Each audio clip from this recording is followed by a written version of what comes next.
Bom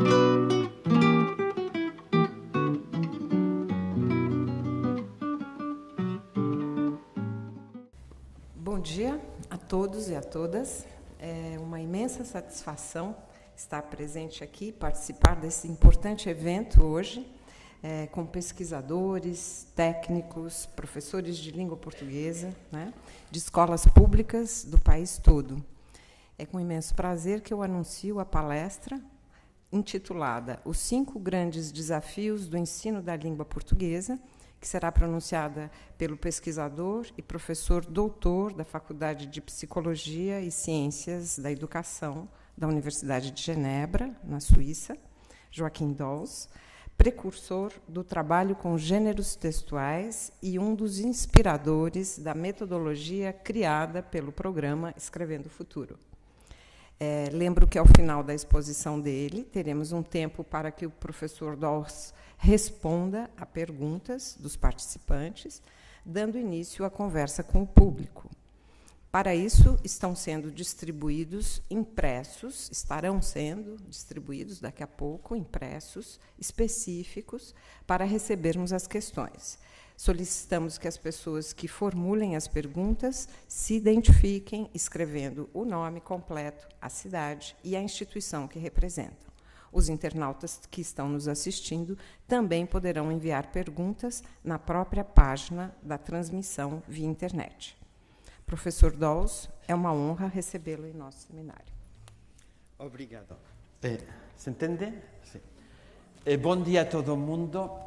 No momento de subir a palestra, eu senti muita emoção, e não por os pesquisadores que estão nas primeiras linhas, mas por o feito de estar hoje com professores de todo o Brasil.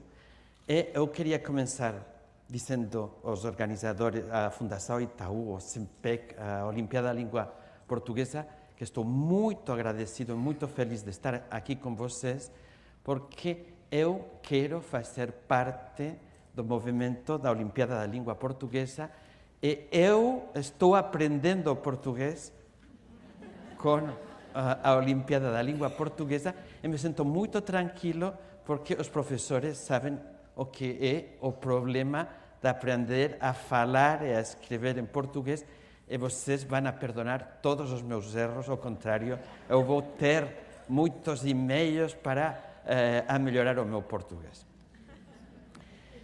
O título da minha conferência é Os 5 grandes, eu corrigi, puse novos desafios para o ensino da língua portuguesa, porque o meu compromisso com o seu movimento, que é maravilhoso, que a gente do outro lado do Atlântico começa a conhecer, e vocês estão fazendo um trabalho pela educação do Brasil maravilhoso, estão mobilizando toda a comunidade, e a educação é um resultado não unicamente da escola, mas de toda a comunidade, pela educação, pela escrita, e vocês sabem que a escrita convoca a leitura, é uma forma de trabalhar ativamente por a leitura, trabalhando a escrita, mas muito mais, a Olimpíada está criando ferramentas de trabalho necessárias para os professores, porque os profissionais do ensino precisam de ferramentas e a coisa que me interessa mais, vocês têm um sistema de formação que está criando taca de azeite, pode-se dizer, se está estendendo por o Brasil de uma forma maravilhosa e vocês têm um compromisso muito importante com o que vamos a fazer hoje, meus erros, e eu vou começar por uma surpresa que é um anúncio publicitário. Vocês vão ter que fazer o esforço de compreender outra língua, o espanhol, mas com legendas em português, porque acho que vendo uma publicidade, eu não sei se vou saber fazer corretamente, você me ajuda, Enrico? É uma publicidade da Organização Nacional da Espanha dos Cegos, que tem o monopólio da loteria na Espanha e que estão fazendo uma campanha para a inclusão dos meninos cegos na escola ordinaria. Inclusão não é integração, é mais que integração. Inclusão quer dizer, eles estão na escola, mas eles recebem os apoios para poder estar com eles. E eu, experto sobre a escrita, escutei atentamente a tarefa. E qual vai ser a tarefa? O menino cego, que está com outros meninos, tem a tarefa de escrever os colores das flores. Joaquim Dols nunca propondria esta tarefa, mas eu estou mudando de ideia. A tarefa foi boa para o menino cego. Você pode dançar? Obrigado, Enrico. Concéntrense, porque é muito bonito. 4 minutos.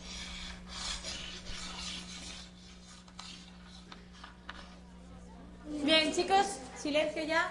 Para mañana quiero que me escribáis una redacción de la longitud que queráis, pero el tema tiene que ser el siguiente.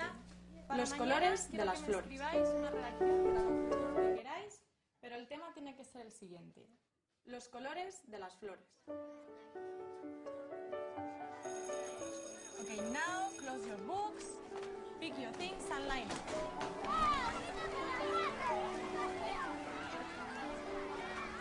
Diego, ¿cómo vas a hacer la redacción? No sé, me pondré a investigar, supongo. Mira, Diego, las margaritas son amarillas, las rosas son rojas, las violetas son violetas. Las margaritas son amarillas, las rosas son rojas, las violetas son violetas. ¿Quién quiere seguir leyendo? Alex. Mira, Diego, creo que lo mejor es que hagas la redacción tú mismo. Mira, Diego, creo que lo mejor es que hagas la redacción tú mismo. Estoy segurísima de que algo se te va a ocurrir. No.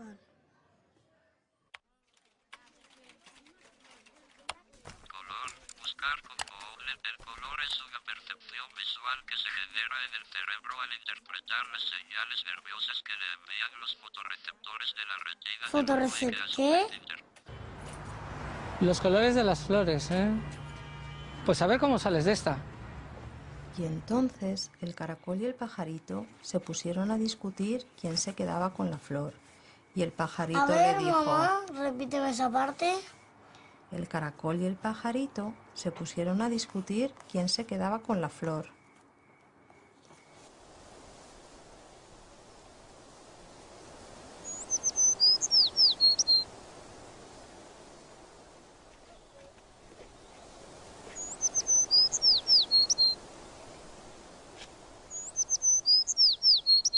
Venga, mamá, corre, que tengo una idea. Escucha, Diego. El color es una percepción visual que se genera en los fotorreceptores.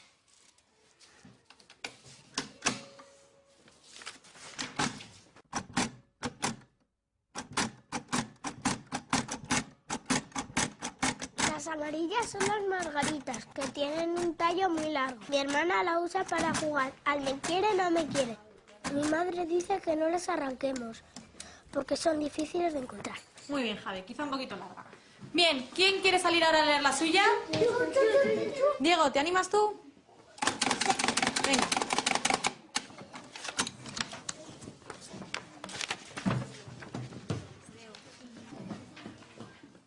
Las flores son de color pajarito y hay muchos colores de flores.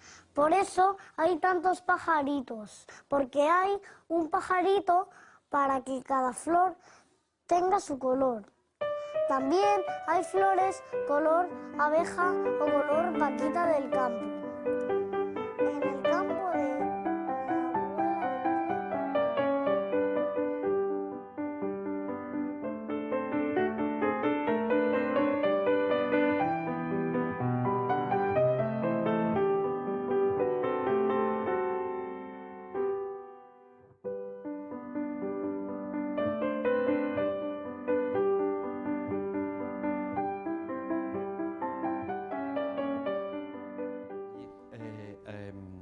Comenzar así, por una simple razón, porque a tarefa parece impossível, mas a comunidade participou, ele conseguiu escrever um texto sobre os colores das flores, um texto poético que saiu do ordinário, ele teve a sua voz e, no final, que vai ser um dos temas que eu quero tratar hoje, todo mundo escutou o texto e vocês viram o nível de recepção dos outros alunos e dos professores do texto do aluno.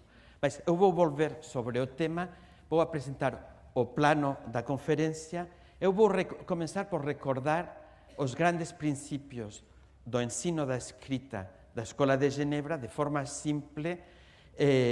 Vou falar de como se organizam as sequências didácticas, porque acho que vale a pena discutir dos grandes princípios do ensino da escrita, e o ponto forte vai ser no final da minha conferência, em onde eu vou falar de 5 novos desafios para o ensino da língua, como articular o texto singular ao gênero e por que convém articular os textos singulares ao gênero textual, como avaliar as produções dos textos, porque acho que os professores ainda têm muitas dificuldades para identificar os obstáculos dos alunos, e o bom trabalho acho que tem que estar bem articulado às necessidades do aluno, os obstáculos, os erros. O terceiro ponto, como trabalhar a língua portuguesa, vai ser um pouco ridículo, porque quem conhece menos da língua portuguesa da sala vai dizer: vocês trabalham muito bem os textos, o planejamento do texto, as situações de comunicação, mas acho que vocês esquecem dos problemas de como afinar o uso da língua portuguesa nos textos, na minha observação externa. O quarto desafio é como evitar a derivação técnica do trabalho, o uso não inteligente das ferramentas didácticas, dos materiais do SEMPEC, e o último, como a melhorar as intervenções concretas dos professores, e vocês vão ver que vou falar de gestos que nós observamos nos professores, as nossas práticas ordinárias dos professores nos ajudam a identificar as intervenções, as ações concretas dos professores que são mais produtivas e que nós podemos comparar entre diferentes aulas.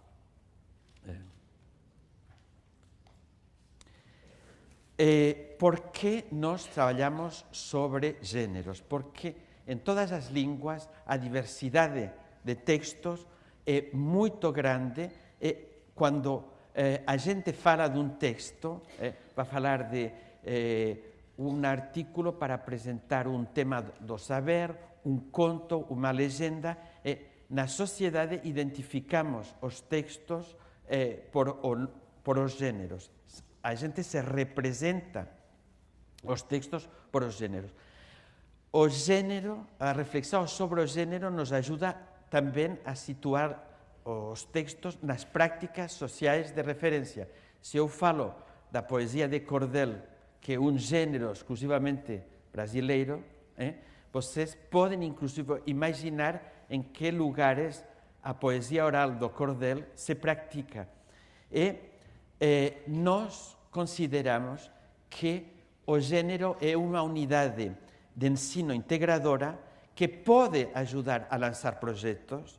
Acho que os projetos e as situações de comunicação propostas por as ferramentas do SEMPEC e todos os ecos, porque eu sigo o trabalho da Olimpiada, todos os ecos que eu tenho sobre os projetos são muito positivos. Vocês sabem que lançar um projeto que motive os alunos para a escrita é uma garantia. Se vocês conseguem ter, como estou tendo hoje, um silêncio na sala em um projeto educativo, é seguro que se vai avançar. O mais difícil é quando vocês têm um grupo de alunos disperso que não sigue ou um projeto que não interessa aos alunos.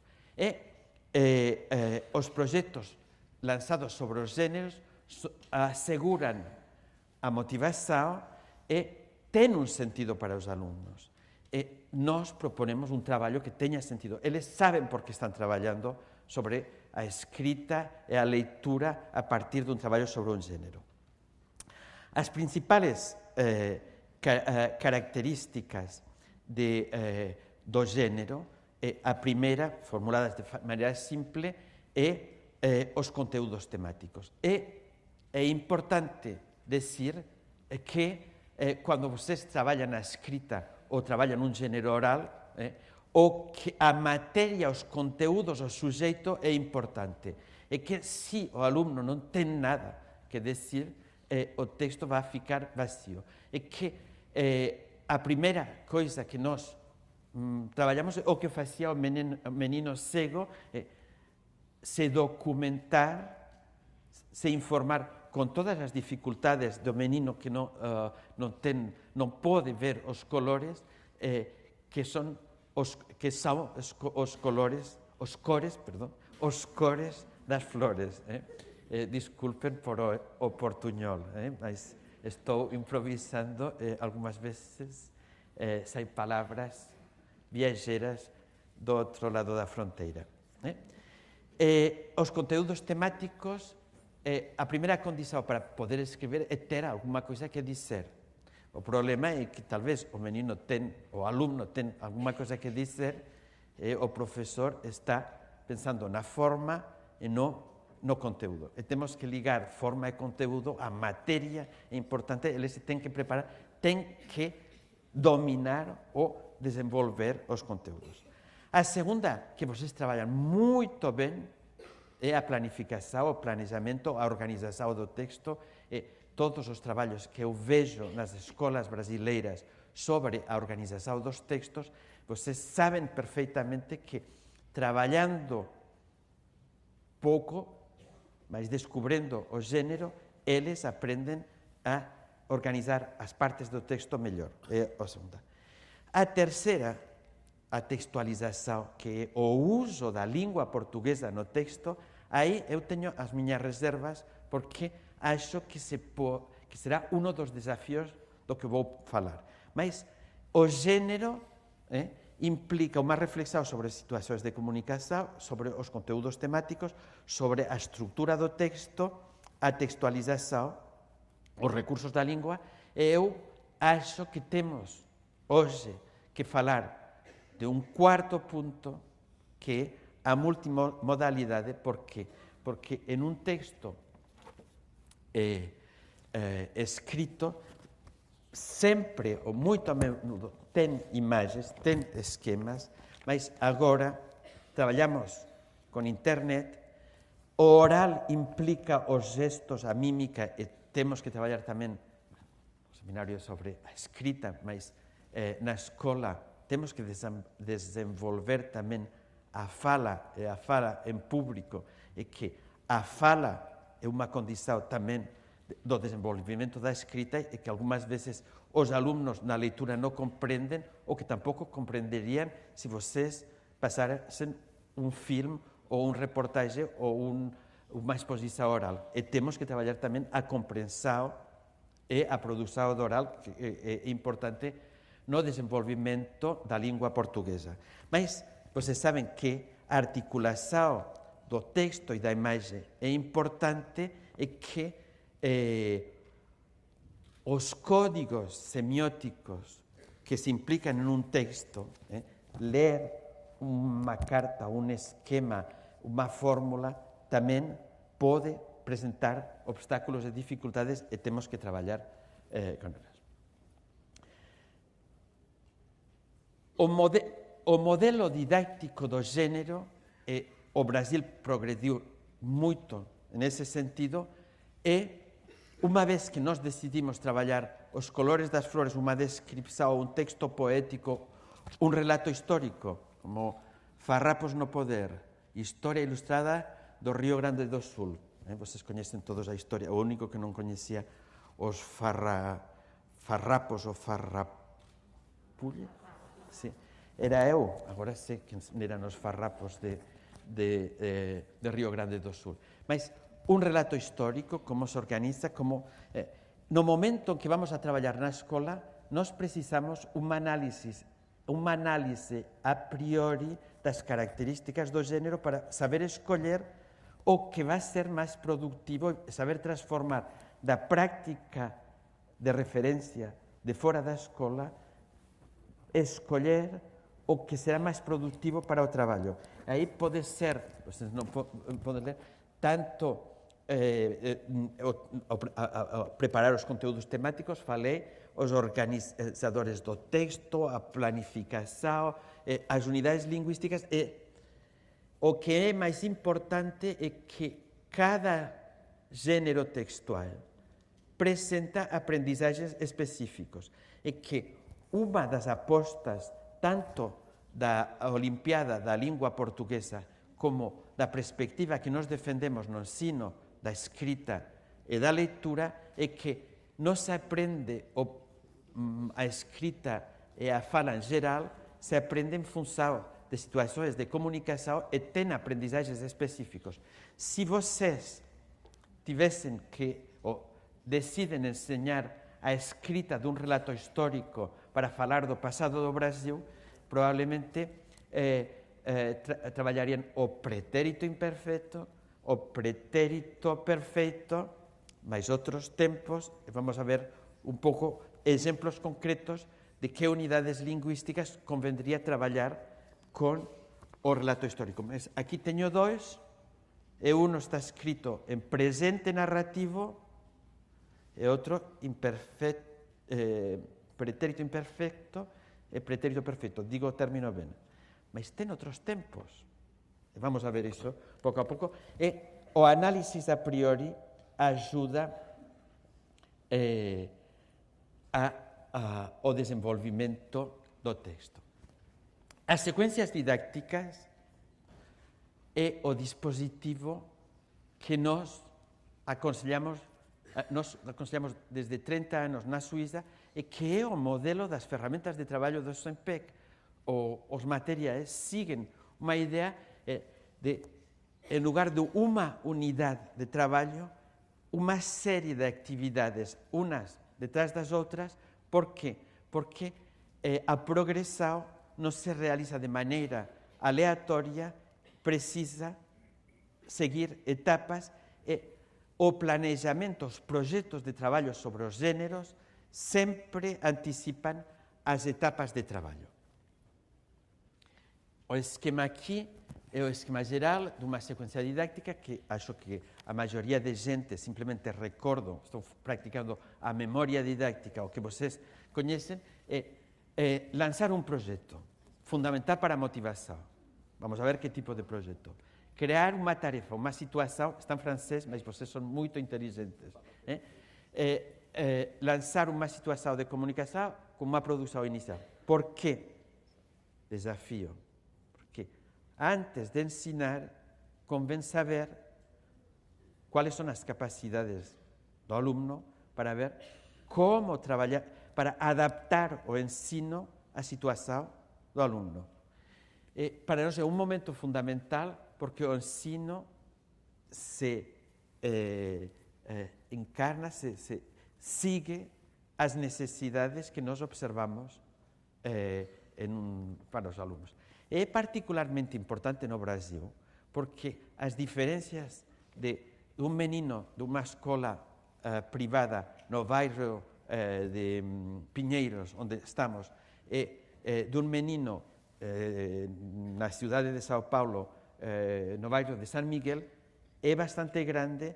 E o primeiro que temos que facer é adaptarnos, saber captar a voz do alumno, inclusive a identidade, mas ver cuáles son as necesidades linguageiras, se pode dizer assim, e cuáles son os obstáculos da escrita para poder trabalhar sobre obstáculos epistemológicos, dificultades concretas para o aprendizaje da escrita.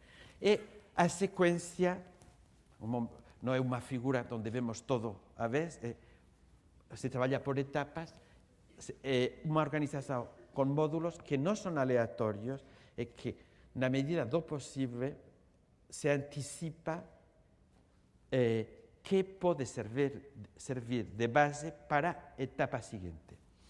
E a produção final, que é a obra de arte com a que os meninos podem ganhar um prêmio, mas o prêmio, ainda que não se presente no concurso da Olimpíada, vai ser a satisfação de ser lidos por a professora, ser compreendidos por a aula e a satisfação, como hoje vou ter, de ter a coragem de falar em português diante de tanta gente, ainda que não domino muito bem o português.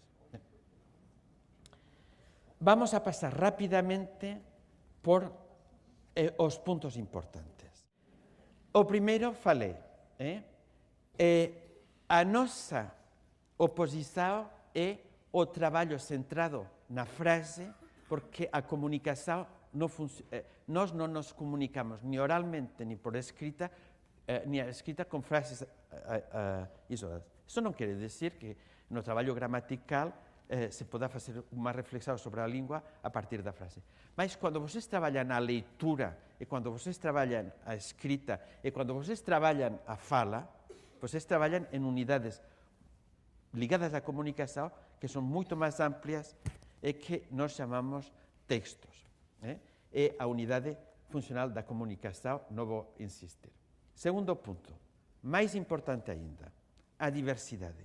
O feito que aprender a escrever, se vocês ensinam unicamente textos narrativos, vocês comprometem a possibilidade de continuar os estudos, porque os meninos, os alunos, precisam saber escrever e compreender textos do ordem do saber, é decir, relatos históricos para continuar o aprendizagem da história, textos científicos, artículos de divulgação científica que se encontram nos livros didácticos, e que escrever um texto sobre o lobo ou sobre o cocodrilo não é para... Cocodrilo se diz? Crocodilo, desculpem, crocodilo. Eu tenho corretores na primeira... Isso é importante, são vós professores, ainda que sejam universitários, porque eles sabem captar os obstáculos e regular a aprendizagem. Ok.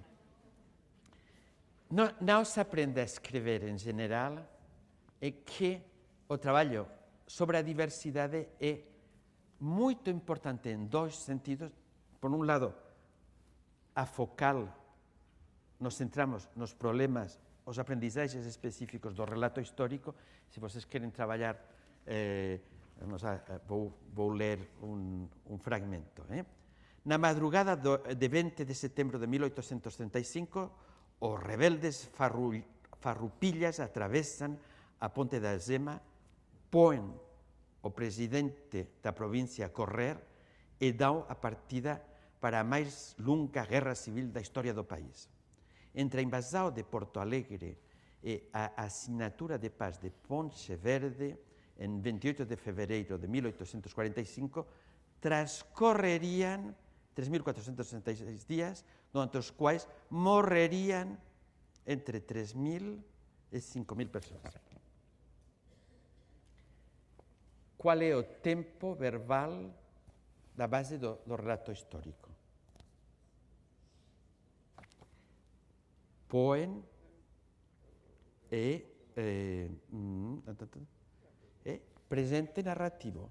Eu não sabia conjugar o verbo poer e poem, aprendi. Mas ele diz, entre a invasão de Porto Alegre e a assinatura da paz de Ponte Verde, em 28 de fevereiro de 1845, transcorreriam. Sônia, qual é o tempo verbal? Transcorreriam. Vamos a ver se é uma boa aluna. Futuro do perfeito. Sim. Futuro do pretérito, eu digo perfeito, de pretérito.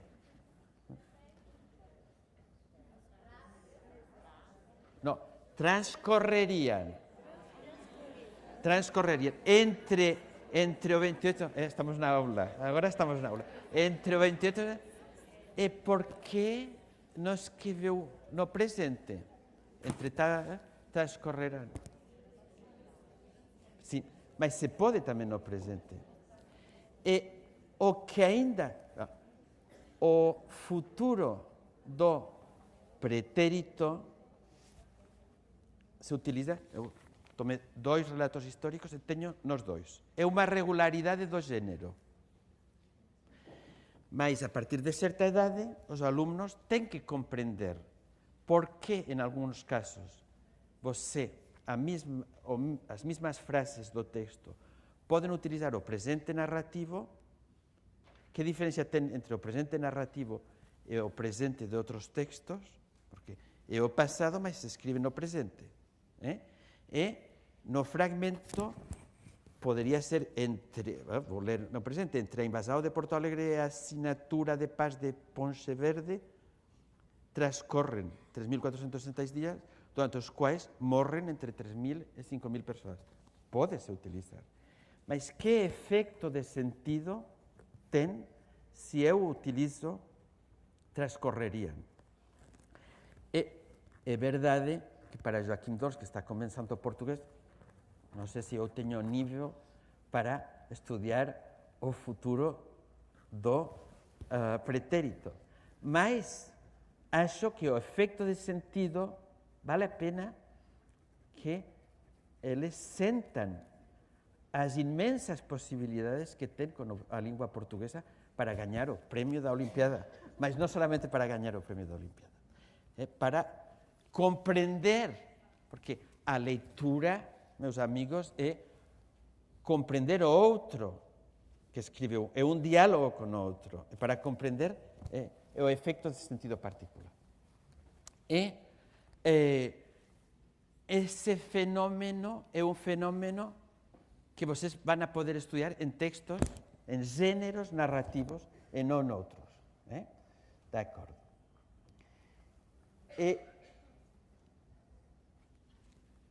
A diversidade não é só dos múltiplos gêneros, é também da escrita, dos gêneros orais escritos, e um dos princípios que nós defendemos é jogar a interação entre a oral e a escrita, e a leitura e a escrita. E a minha defensa radical da Olimpíada da Língua Portuguesa é porque a escrita é uma forma activa de fazer trabalhar a língua que implica a leitura. Vocês não se estão dando conta, quando trabalham sobre o texto escrito, que estão sempre trabalhando também sobre a leitura, porque não se pode escrever sem ler. E quando você escreve, se relê. E que para escrever um texto, um relato histórico, você tem que se documentar. A mobilização da leitura é sistemática quando se trabalha a escrita. Começar cedo para chegar longe. No começo do nosso trabalho sobre a escrita, os professores de secundária, da segunda série, não sei se é o término, eles diziam, os professores da primeira série que trabalhem a frase e nós trabalharemos o texto. Mas escrever o futuro, a fórmula da Olimpíada, para escrever no futuro precisamos tempo. E vale a pena começar cedo, não para forçar os alunos, mas para evitar que as escolas sejam fracas e que, desde o início, dar tempo aos alunos para desenvolver a escrita. Eu sou partidário da técnica do dictado adulto na creche, a partir de 4 ou 5 anos, onde a voz do aluno, o aluno escreve falando, mas organiza o texto falando, e a mão do professor escreve o que dicta o aluno. E vendo a coordenação da escrita, do gesto de escrita do professor, com a fala do aluno, ele também aprende muitas coisas sobre o código, sobre as correspondências fonográficas, os sonidos e as letras. E a escrita emergente é importante, mas é ainda mais importante saber, na progressão do trabalho, o que podemos propor sobre um gênero quando trabalhamos com meninos de 6, de 8, de 10, de 14, de 16 anos, e o tipo de trabalho, com os 6 anos, eu não vou trabalhar o futuro do pretérito, entende? Mas, em um momento determinado, vou trabalhar o texto com o futuro do pretérito. E sempre vendo como a continuidade e a consolidação dos aprendizagens iniciais. Aí tem um exemplo de obra de arte de um menino de 5 anos que faz o seu dibuixo e escreve um conto sobre um cão. Progressão em espiral. A ideia fundamental, e que acho que também se sigue na Olimpíada da Língua Portuguesa, é trabalhar a diversidade de textos a todas as idades e ter objetivos mais ambiciosos de uma etapa à seguinte. Para mim, isso é muito importante. Por quê? Porque eu percebi em muitas escolas que se repetia exatamente a mesma coisa e que cada ano escreviam o mesmo tipo de redacções. Acho que não é motivante, mas ao mesmo tempo retomar o que se fez nas etapas anteriores vale a pena para ver a consolidação e a transferência dos aprendizagens, mas sempre com um desafio novo, sempre propondo a continuidade, mas com novidades como os 5 desafios que eu vou apresentar hoje, espero que vamos a chegar.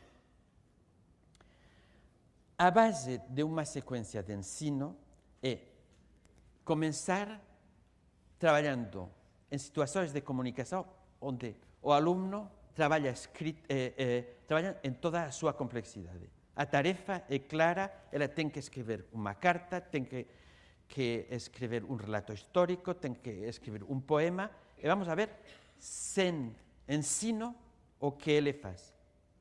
Muitos professores não aceitam a produção de um texto sem preparação. Eu digo, não é para dar uma nota para avaliação, é para observar onde o menino se encontra. E, para mim, é muito importante porque a base da avaliação inicial do trabalho do professor é que um problema que temos todos nós é saber receber o texto, saber avaliar o texto e organizar o ensino a partir do que ele sabe.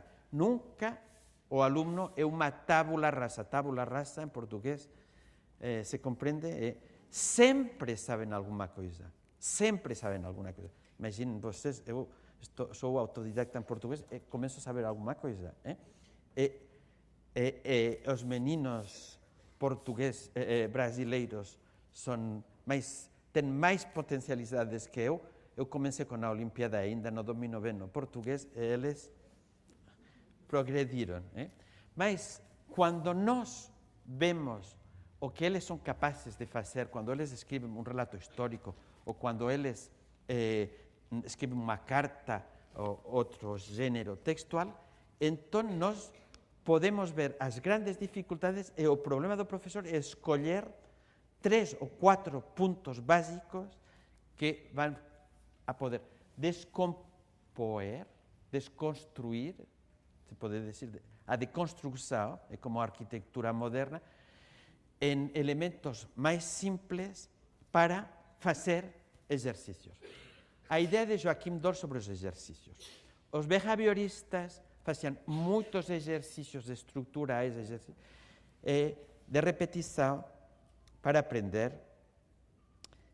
sem muita reflexão.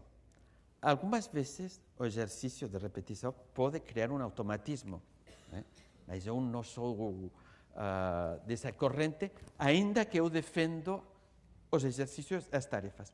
Mas eu gostaria de exercícios de tarefas mais inteligentes, que façam reflexionar o aluno, que se encontre na zona de desenvolvimento próximo, e que possam se integrar na tarefa global que é o texto complexo, e volver o movimento é começar por a complexidade, eles vão ter erros, trabalhar sobre os erros nos módulos de ensino para volver ao final no complexo. Fundamentar-se nas práticas sociais de referência. Não vou insistir porque sempre ter como referência como se escreve na sociedade. Não inventar a escrita, estar em relação com as práticas sociais. Se pode simplificar? Sim, com os pequenos, mas ter sempre como referência não é um modelo para copiar, é um modelo de referência para ver que é o que eles podem aprender das práticas sociais. Se se trabalha o soneto, como funciona o soneto? Se se trabalha a correspondência administrativa, como se escreve uma carta? Se se trabalha a exposição oral, como a exposição de hoje, que exemplo de conferência ou exposição oral tomamos para trabalhar? E precisamos uma coisa que é simples e que o SEMPEC sabe fazer muito bem: corpus, corpora, conjuntos de textos, banca de textos que nos inspirem para ver que textos vou dar como modelo para ler, para fazer os exercícios para alunos de 10 anos, 8 anos, 14 anos. É importante que seria um passo novo para nós ter corpus ou gravações orais, porque acho que o trabalho sobre a oralidade vai ter também uma influência sobre a escrita, que temos que ter objetivos específicos para o desenvolvimento da expressão oral dos alunos. O modelo didático falei, o sexto ponto, e volvo sobre os projetos. Por quê? Porque eu acho que quando eu formo professores, sempre digo, se vocês, o planejamento do projeto sobre o gênero está bem feito antes de andar à escola, vocês ganharam os alunos. Se no momento do início do trabalho vocês conseguem ter prendidos dos seus lábios os alunos, a coisa vai funcionar. A aula não será fraca. E que tipos de projeto? Eu distingo 3 tipos de projeto. O primeiro é o projeto de comunicação. A Escola de San Miguel em Garulhos não tem jogos no pátio, se diz, no pátio, e vamos a escrever uma carta ao SEMPEC e uma carta ao governador de São Paulo, não sei se estará, e vamos a pedir jogos para o pátio. Eles podem, ou balões de futebol para jogar o futebol, um espaço para jogar o futebol. É uma carta, se você está num projeto de comunicação, se dá a palavra aos alunos que a carta vai chegar ao governador. Eu tive um projeto que chegou ao presidente da Confederação Helvética da Suíça, e ele respondeu. Era delicado porque era expulsado de um aluno, de um companheiro de classe que refugiado político, era falso refugiado, e recebeu a ordem para volver ao seu país. E todos os alunos da classe decidiram escrever. Eu estava ensinando textos argumentativos, eles decidiram escrever a carta ao presidente da Confederação, e ele respondeu. Se estamos em um projeto de comunicação, se faz, é de verdade. Você compreende o meu português? Sim? Ok. Segundo tipo de projeto, Célestin Freinet, um grande pedagogo francês que criou os jornais da escola, a imprenta na escola, e ele tinha propostas de talleres de oficinas de texto livre, mas ele, sobretudo, trabalhava o texto para a aprendizagem. Se vocês escrevem relatos históricos e cada um se especializa, imagine que na sua aula tem alunos que vêm de estados diferentes e cada um escreve um episódio histórico nacional, não sei se é, para que os outros aprendam do seu texto. E cada um se especializa em uma época. Ou, mais simplesmente, mais bonito ainda, com os problemas de migração do Brasil, cada um faz uma entrevista oral aos avós para conhecer a história da família e depois escreve, a partir da entrevista, da documentação, um relato sobre o passado da família, a história familiar. Pode ser os origens culturais da família. Poderia ser um tema para adolescentes que pode ser interessante, não sei se... a ideia é que os textos se publiquem no jornal da escola ou são textos que para aprender na escola. E eles sabem que, ao mesmo tempo, eles estão aprendendo a escrita, mas os textos são textos para aprender. E ganhamos sobre a finalidade da aprendizagem da escrita, que não é unicamente para escrever. Se aprende a escrever para aprender. Aprende a escrever para aprender. Que quando vocês estão ensinando a escrita, vocês estão dando a possibilidade de continuar os estudos. Porque sem leitura e escrita, a continuidade dos estudos não pode funcionar.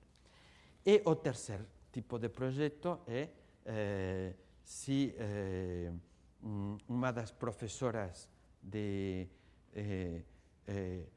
português língua estrangeira diz: Joaquim, você precisa de um curso para corrigir a sua fonética e aprender as nasais. Aí é um projeto de aprendizagem. Eu digo, sim, eu quero o curso. Em um momento determinado, a textualidade, a escrita de um texto, você pode dizer ao aluno: olha, você utiliza de forma incorreta os tempos verbais. E vamos a fazer uma sequência para aprender a escrever melhor os tempos verbais. E ele sabe que para superar uma dificuldade, inclusive uma dificuldade ortográfica que também se pode integrar no texto.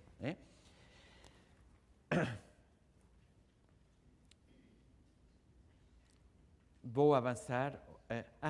Espere-se. O nosso problema na Suíça era que os professores praticavam muito trabalho com exercícios desorganizados. Saucissonnage, em francês, é como cortar a salchicha, é que entre um exercício e outro as coisas não estavam ligadas. E nós propomos sempre para a escrita e para a leitura concentrar máximo 3 semanas, eu digo o tempo concreto, os professores vão compreender porquê, para que a memória didáctica do aluno se concentre. Trabalhar intensivamente 2 semanas, 3 semanas. Se é muito largo, não funciona. Mas se não é suficientemente concentrado, eles não conseguem articular as diferentes aprendizagens. E, para mim, é importante esse princípio de trabalhar passo a passo intensamente. Deixar tempo para aprender, que é complementário, compreender que o progresso não sempre é imediato, e vamos a falar de novo sobre o tema porque é importante, é de uma ingenuidade muito grande pensar que com o simples trabalho de uma semana ou de 2 semanas sobre um texto, eles vão aprender todo o que o professor propõe. E que algumas vezes, 3 meses mais tarde, que o que você ensinou esta semana vai se atualizar mais tarde. Então, também é importante evitar a impressão que imediatamente depois do trabalho na aula, todo vai ser aprendido. Eles precisam tempo e precisam a assimilação das novidades aprendidas. Escrever e reescrever. Todos nós, quando temos que escrever uma coisa importante, se eu fosse um pouco um bom aluno, antes de me preparar esta conferência, poderia fazer uma repetição para ver, para que o meu português fosse mais fluido. A preparação, a releitura, eu digo, a escrita convoca a leitura. No acto mesmo da escrita, você se relê. Ensinar a reler e a revisar o texto é fundamental na aprendizagem da escrita, e eu vou falar disso ainda um pouco mais, porque acho que forma parte dos desafios. Agora sabemos que revisando por etapas funciona melhor que uma única revisão ao final. Que a sequencialização de pontos específicos para descobrir como se pode revisar é fundamental. E não somente isso, se o professor consegue construir a ferramenta para revisar o texto com os alunos, funciona melhor que se você corrige o texto ou se você dá a grelha se chama? Grade para corrigir o texto. Você me compreende? É importante dar ferramentas para que eles se lembrem do que têm que corrigir, mas se vocês construem com o aluno, ainda que vocês sabem o que vocês querem construir, mas se é uma construção da comunidade de aula, do grupo, funciona muito melhor que se você dá o trabalho feito. Fomentar a autonomia na escrita, que é um dos objetivos da Olimpíada, deixar a responsabilidade do aluno. É verdade que com os mais pequenos você pode ter a postura de pilotagem da escrita, um acompanhamento muito grande, mas progressivamente tem que deixar que seja o texto do aluno, que seja ele que escreva o que ele quiser, e deixar autonomia ao trabalho.